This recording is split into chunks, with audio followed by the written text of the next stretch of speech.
আমাদের সৌরমণ্ডলে পৃথিবী হলো একমাত্র এমন গ্রহ যেখানে প্রাণের অস্তিত্ব আছে।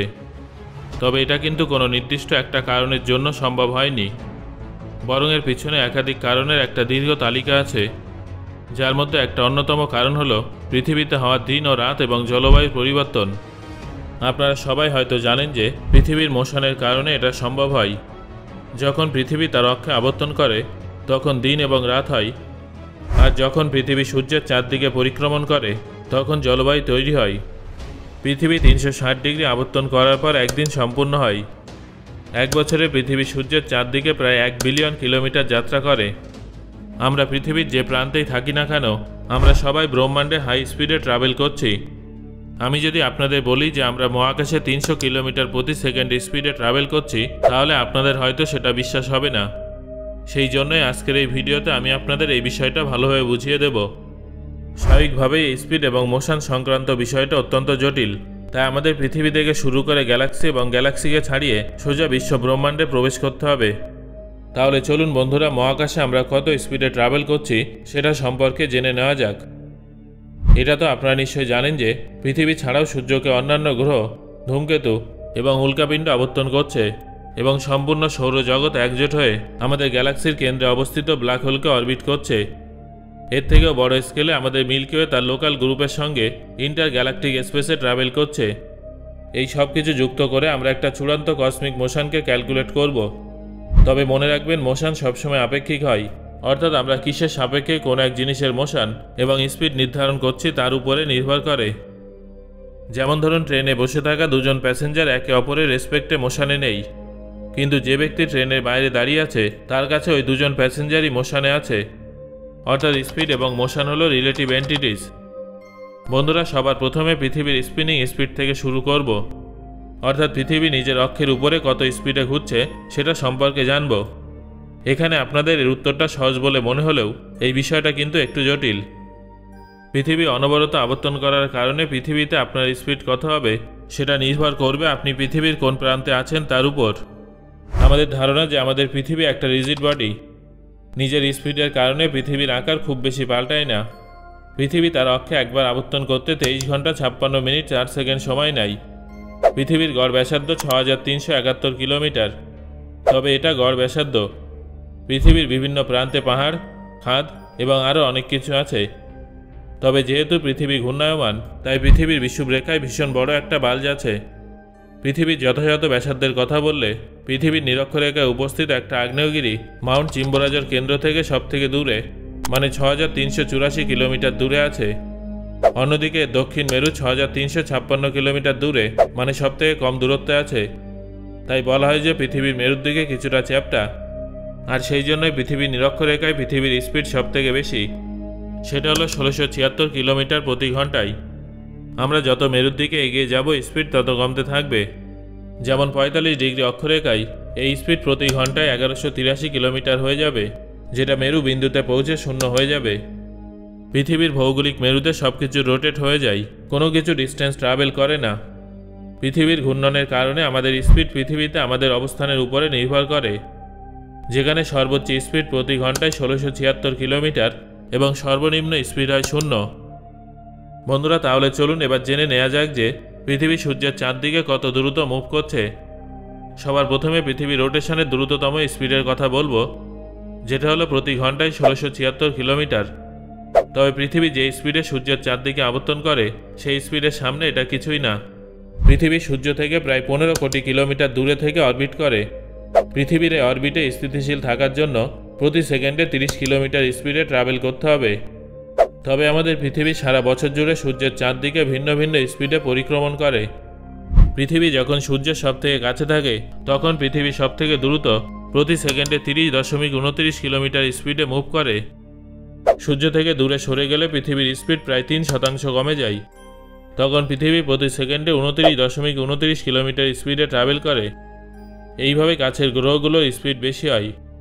যেমন সূর্যের সবথেকে কাছে উপস্থিত বুধ গ্রহ প্রতি সেকেন্ডে 47 কিলোমিটার স্পিডে ট্রাভেল করে, এবং যেসব গ্রহগুলো দূরে আছে সেগুলো স্পিড অনেক কম হয়। যেমন নেপচুন প্রতি সেকেন্ডে 5.4 কিলোমিটার স্পিডে সূর্যকে অরবিট করে।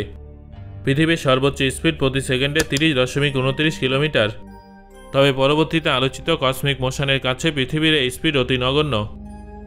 বন্ধুরা, এবার আপনাদের জানিয়ে দেব যে আমাদের সৌরজগৎ মিল্কি ওয়ের কেন্দ্রের কাছে ঠিক কতটা স্পিডে ট্রাভেল করছে। এটা তো আপনারা নিশ্চয়ই জানেন যে কোনো জিনিস কোনো বিশালাকার বস্তুর যত কাছে থাকবে তাকে নিজের পজিশন টিকিয়ে রাখার জন্য তত দ্রুত সেই জিনিসটাকে অরবিট করতে হবে। একটা গ্যালাক্সির ক্ষেত্রে এই ব্যাপারটা অনেকটা সেরকমই। সেখানে কয়েক বিলিয়ন নক্ষত্র আছে যেগুলো গ্যালাক্সির কেন্দ্রের দিকে আকৃষ্ট হয়ে এগিয়ে যাচ্ছিল। এইভাবে আমাদের সূর্য গ্যালাকটিক সেন্টার থেকে প্রায় 27,000 আলোকবর্ষ দূরে অবস্থিত। এই দূরত্বটা এতটাই বেশি যে সূর্যকে এই গ্যালাকটিক সেন্টারের চারপাশে একবার সম্পূর্ণ আবর্তন করতে প্রায় 220 থেকে 250 মিলিয়ন বছর সময় লেগে যায়। এর মানে হলো যখন সূর্য গতবার মিল্কি ওয়েতে এই একই পজিশনে ছিল তখন এই পৃথিবীতে প্রথমবার ডাইনোসররা বিবর্তিত হতে শুরু করে দিয়েছিল। অনুমান করা হয় যে আমাদের সূর্য মিল্কি ওয়ের চারিদিকে প্রতি সেকেন্ডে 220 কিলোমিটার স্পিডে ট্রাভেল করছে, যেটা পৃথিবীর স্পিডের তুলনায় 7 গুণ দ্রুত। তবে এখানে অনেক অনিশ্চয়তা দেখা যায়। যেমন আমাদের সৌরজগৎ বিশাল বড়, অন্যদিকে মিল্কি ওয়েতে একটা গ্যালাক্সি, তাই সমস্ত জায়গার যথাযথ মোশন ট্রেস করা আমাদের পক্ষে সম্ভব নয়, কারণ এখানে সব কিছু চলমান। এরপর আমরা যদি সৌরজগৎকে বাদ দিয়ে আমাদের পৃথিবীর কথা বলি তাহলে এই অনিশ্চয়তা আরও বেড়ে যায়। এছাড়া আমাদের সৌরজগৎ গ্যালাক্সির সাপেক্ষে 60 ডিগ্রি কোণে ঝুঁকে আছে। এর ফলে আমাদের পৃথিবীর স্পিডে অনেক প্রভাব পড়ে। সৌরজগতের এভাবে ঝুঁকে থাকার কারণে পৃথিবীর স্পিডে পরিবর্তন দেখা যায়। যখন পৃথিবী সৌরজগতের মুভমেন্টের দিকে মুভ করে তখন এর স্পিড বেড়ে প্রতি সেকেন্ডে 237 কিলোমিটার হয়ে যায় এবং উল্টো দিকে গেলে এটা 208 কিলোমিটার স্পিড হয়ে যায়। এইভাবে অভিমুখের পার্থক্য আমাদের পৃথিবীর স্পিডের উপরে প্রভাব ফেলে। এখানে সৌরজগতের মোশনের কারণে আমাদের পৃথিবীর স্পিড সর্বোচ্চ 237 কিলোমিটার প্রতি সেকেন্ড স্পিডে পৌঁছে যায়।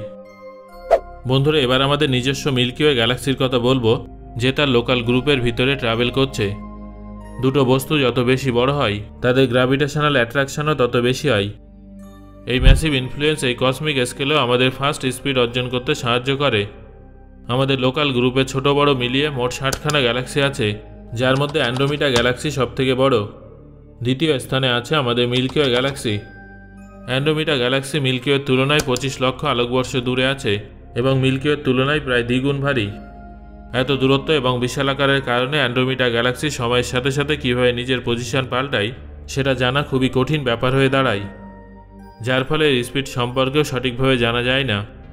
কিন্তু তার স্পেকট্রাল লাইনে কসমিক ব্লু শিফটের স্টাডির মাধ্যমে বিজ্ঞানীদের পর্যবেক্ষণ অনুযায়ী অ্যান্ড্রোমিডা সূর্যের দিকে 301 কিলোমিটার প্রতি সেকেন্ড স্পিডে ট্রাভেল করছে। অন্যদিকে আমরা যখন মিল্কি ওয়েতে আমাদের ডাইরেকশনের দিকে তাকাই তখন সেই হিসেবে অ্যান্ড্রোমিডা আমাদের গ্যালাক্সির দিকে প্রতি সেকেন্ডে প্রায় 109 কিলোমিটার স্পিডে ট্রাভেল করছে। বন্ধুরা, এবার আপনাদের জানিয়ে দেব যে ইন্টার গ্যালাকটিক স্পেসে আমাদের লোকাল গ্রুপ কিভাবে ট্রাভেল করছে। এই পর্যায়ে এসে সব কিছু অত্যন্ত অদ্ভুত হয়ে যায়। এখানে গ্যালাক্সি গ্রুপ, ক্লাস্টার, সুপার ক্লাস্টারের গ্রুপ এই ব্রহ্মাণ্ডকে শেপ করেছে।